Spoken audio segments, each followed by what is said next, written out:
Hello, class. This is a lecture on an introduction to plant biology. Let's get started.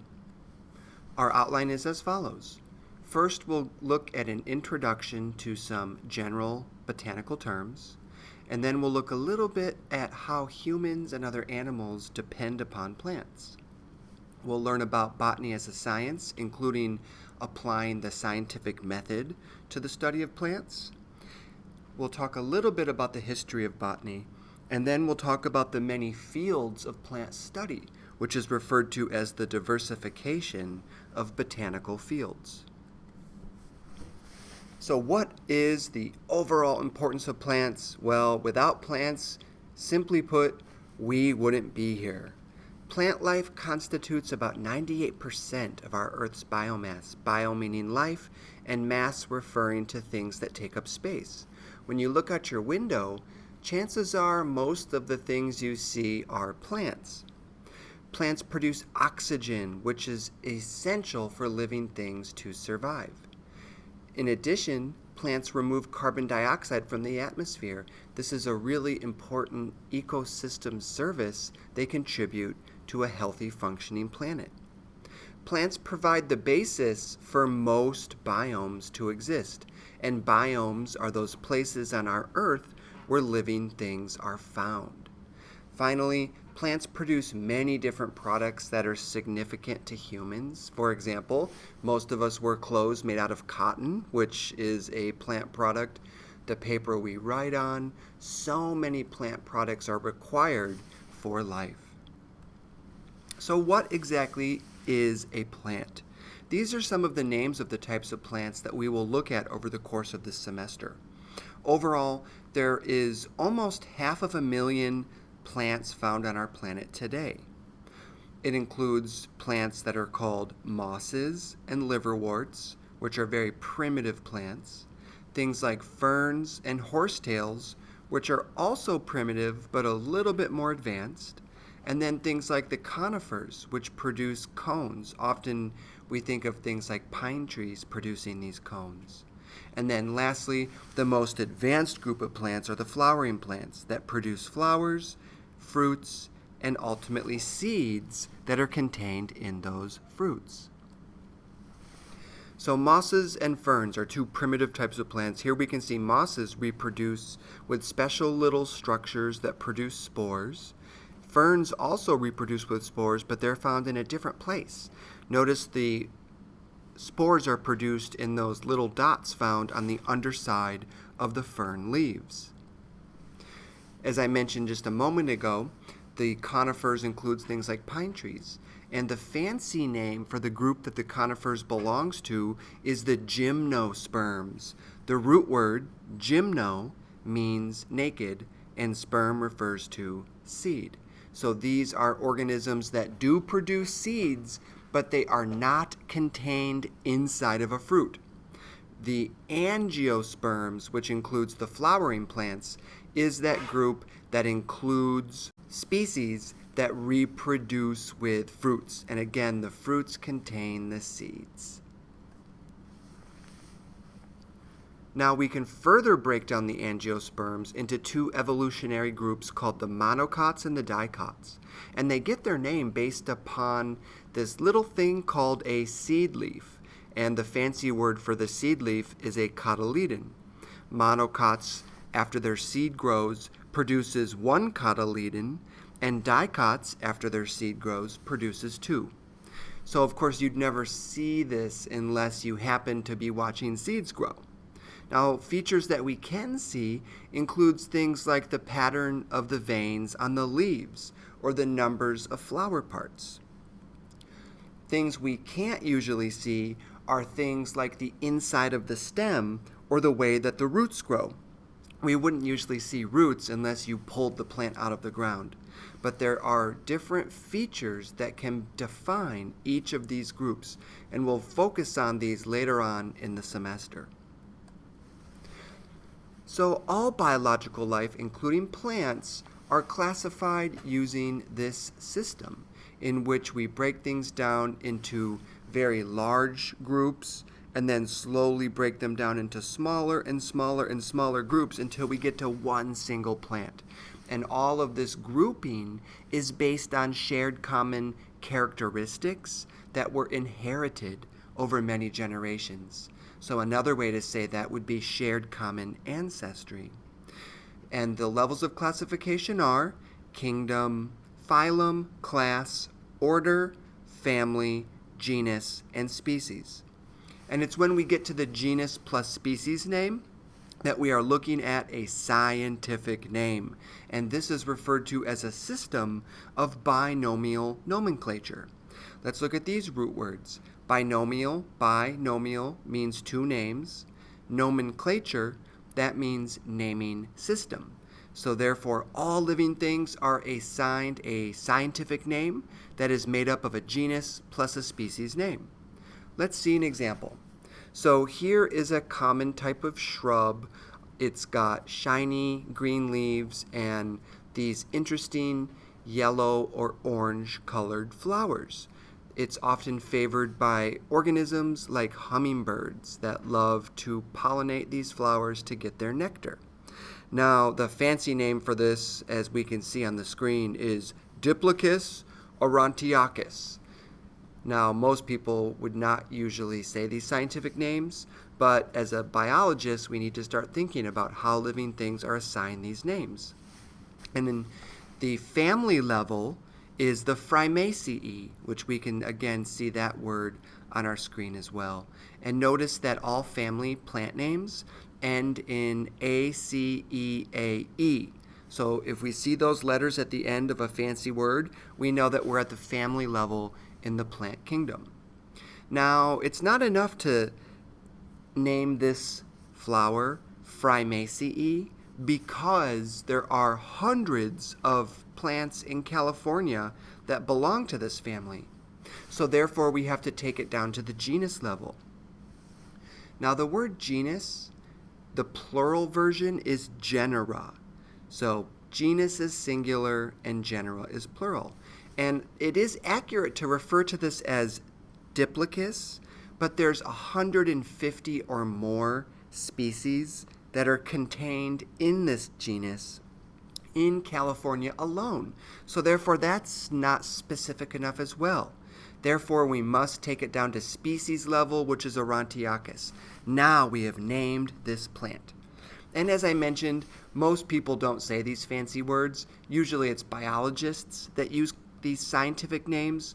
So we often have common names, and the name for this one is the sticky monkey flower. So all plants can be broken down into organs. These organs typically include the leaves, the stem, and the roots. The leaves are typically the site of photosynthesis and transpiration, and we're going to talk about both of these processes later in the semester.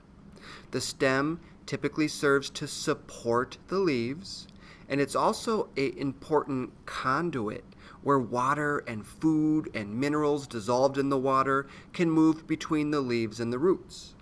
And of course, the roots, which we usually don't see because they're underground, are going to anchor the plant, and they're going to serve to really absorb that water out of the soil. Now, a biologist will often refer to the roots as the roots, and the leaves plus the stems as the shoots. When we look at these stems, we need to know a little bit of terminology to help us understand how they work. What I would suggest doing is using these lecture slides, try to do little sketches if you are able to. If you draw these out, it might help you learn these terms. But don't worry, if you're not able to draw these out, it will not detract from your experience in learning these terms. So if we look at these different stems, we can see that a stem is going to have leaves attached to it, and the leaves attach at the nodes. The space between the nodes is the internode. And if we look at the root word inter, it means between. So the space between the nodes is the internode. Wherever a leaf attaches to the stem, we're going to see a little bud form. And that bud is going to be filled up with special types of cells that can grow into more tissues, and those tissues can grow into more organs. These axillary buds, therefore, can grow into more stem or even flowers if we're looking at a flowering plant. So by learning these terms, it can help us understand how plants grow. Leaves also have their own terminology, and here we can see a simple leaf versus a compound leaf. The simple leaf and the compound leaf both have an axillary bud, but notice the compound leaf has many smaller subdivided leaflets. So instead of one leaf blade, we have lots of little subdivided leaflets. But in either case, there is only one axillary bud. When we look at these leaves, we can break them down into their arrangement and their venation. Arrangement refers to the way that they are found on the plant according to how many nodes there are. And here we can see for the alternate, it's one leaf per node, alternating along the stem. For opposite, it's two leaves per node. The leaves appear opposite each other. And for whorled, it's three or more leaves per stem.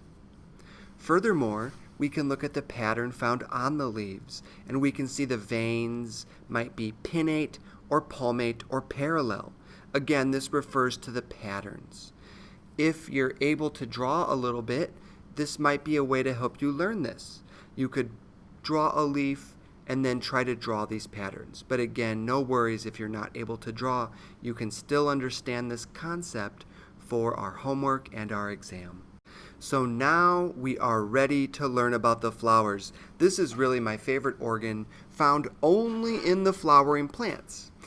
The angiosperms being the fancy word for that. And you might have seen this flower before. It's called hibiscus. You can see the scientific name in the corner of the screen says Hibiscus rosa sinensis. In this case, the genus name is the same as the common name, which is kind of nice. And I show you this flower first. It usually grows in Hawaii or other tropical places, produces lots of nectar that the birds love, but it doesn't follow the rules for how parts attach in a flower.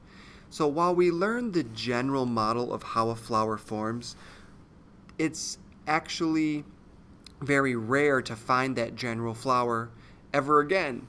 In reality, flowers are hugely different. But once we learn the basic terms, then we can apply them to the hundreds of different forms that flowers might take.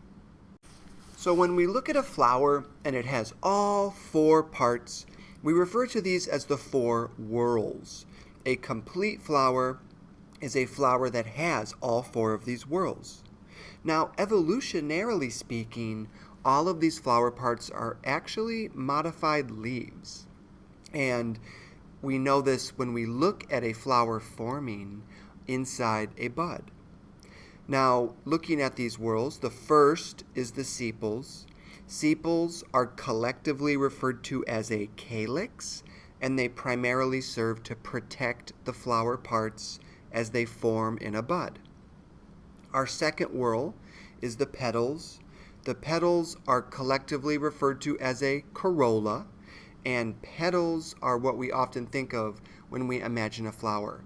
We think of bright, colorful petals that usually serve to attract a pollinator such as a bee. Next, we've got the stamens. These are the male reproductive parts that produce pollen grains, and the pollen grains contain the sperm cells for sexual reproduction. The fourth and final whorl of a flower is the carpel. This is the female part that contains inside of it the ovules, which contain the egg. Once the egg gets fertilized, it grows into a zygote and then an embryo, which ultimately can grow into a new flower and plant. Now remember, whenever we have sexual reproduction going on, we have to have a sperm fusing with an egg.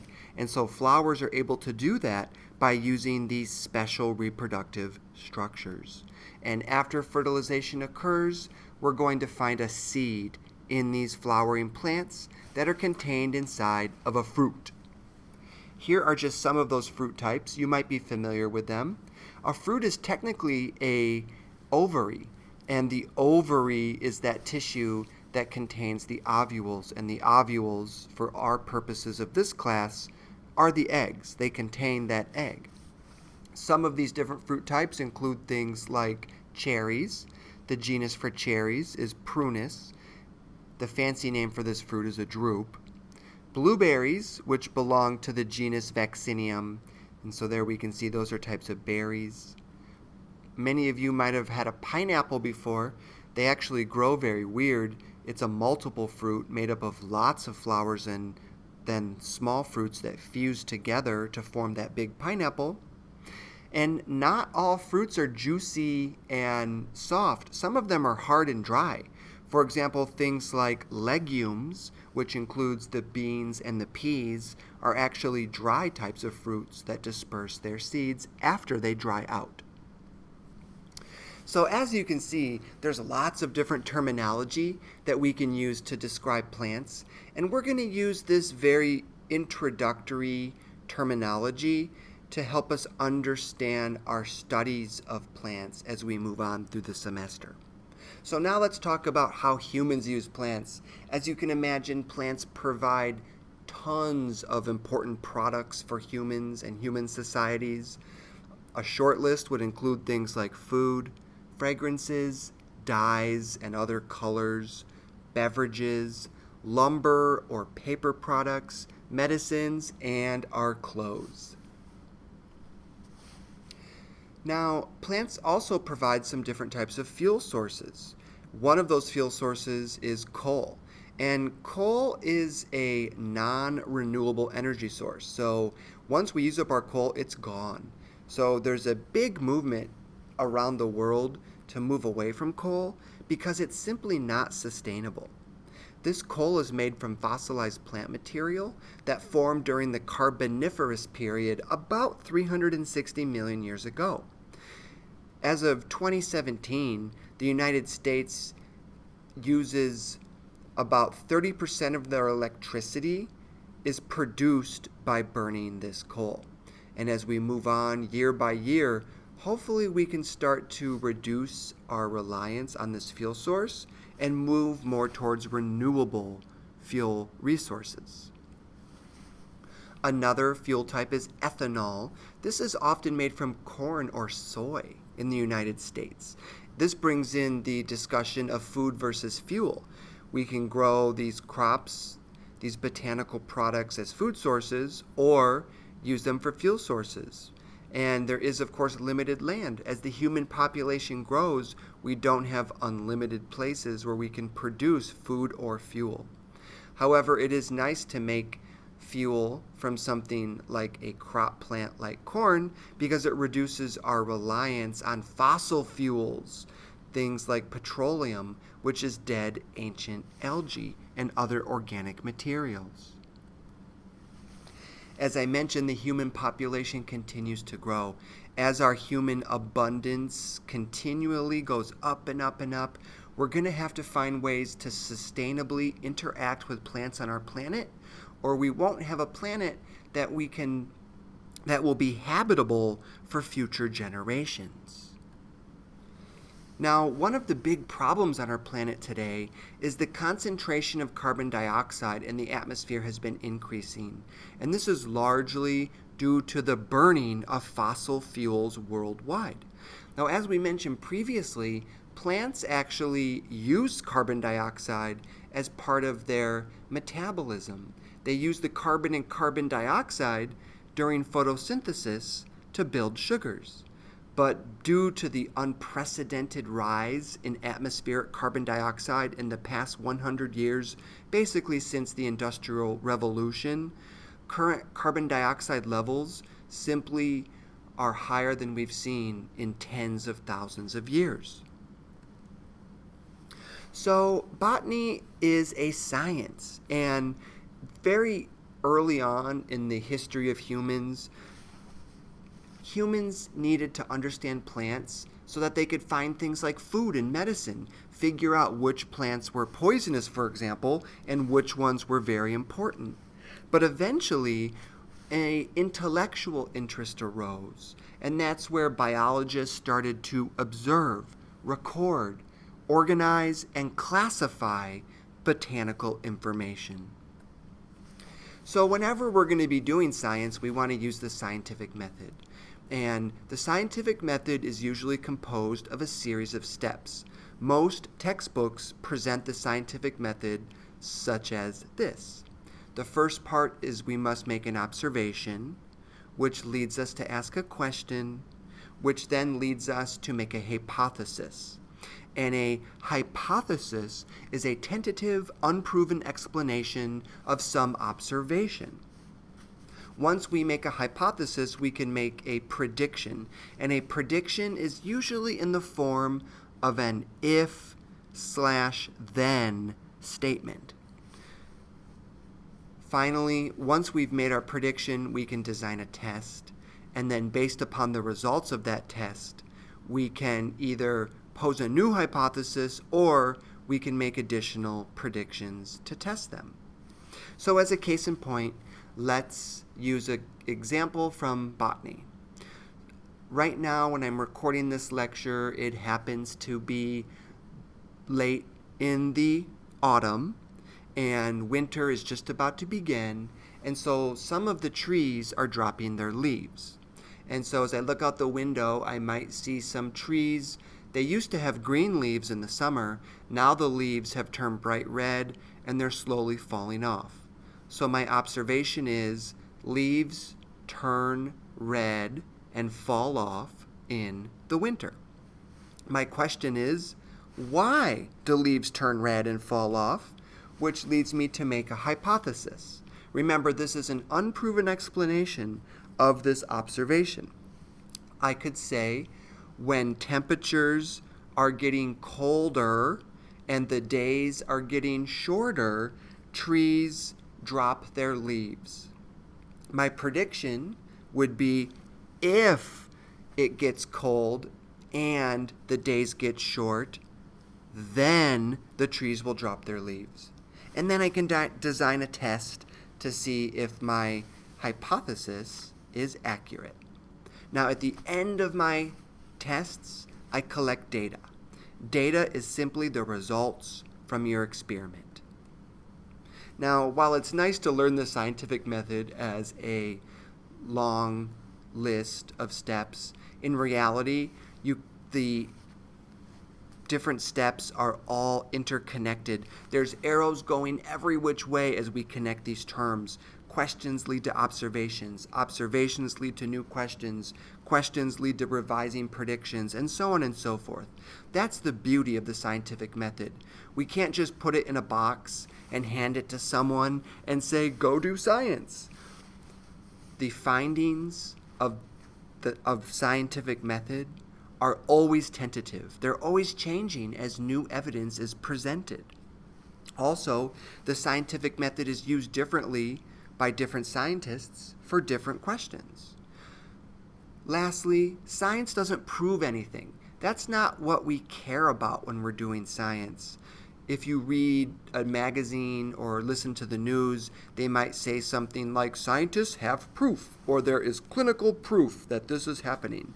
In reality, all we want to do when we're doing science is we want to support or reject our hypotheses. Science doesn't really care about finding the truth. It just cares about finding data that supports or rejects our hypotheses.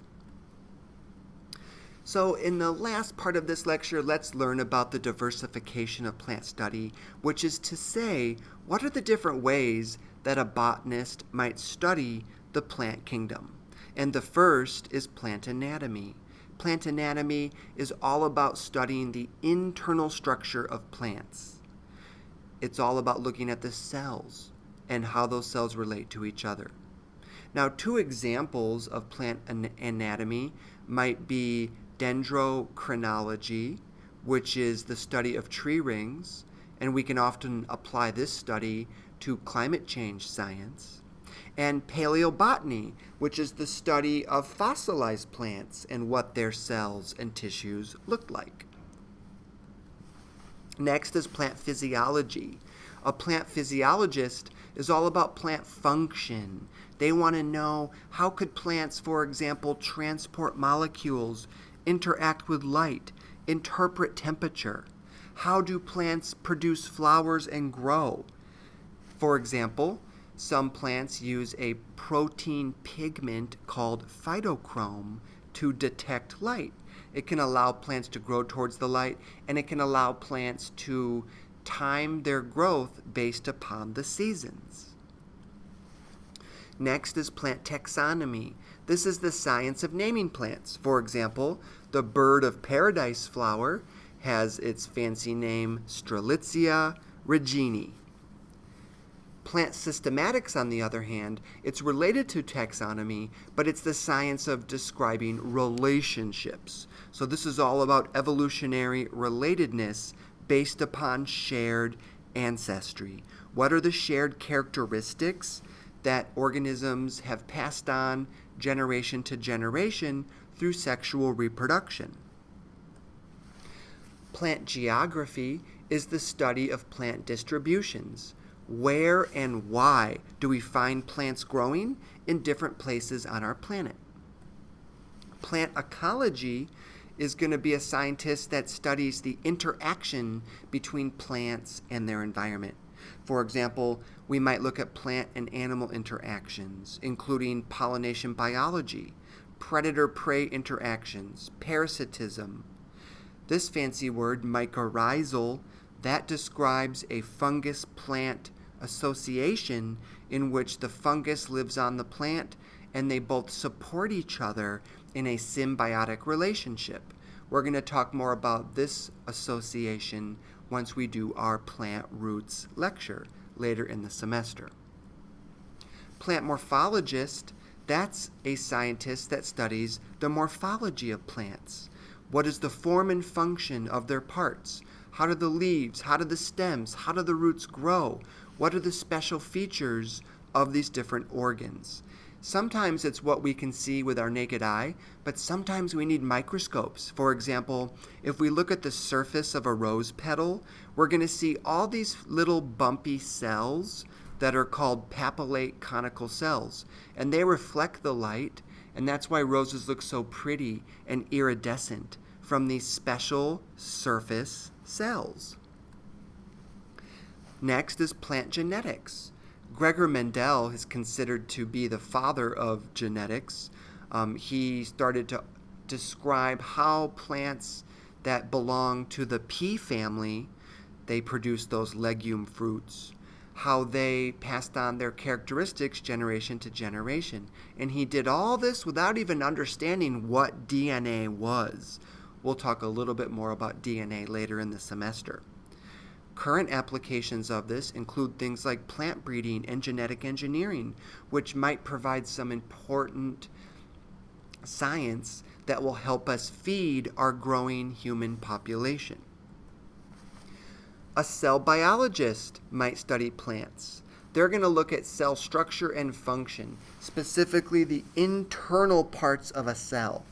So this isn't anatomy, this is cell biology.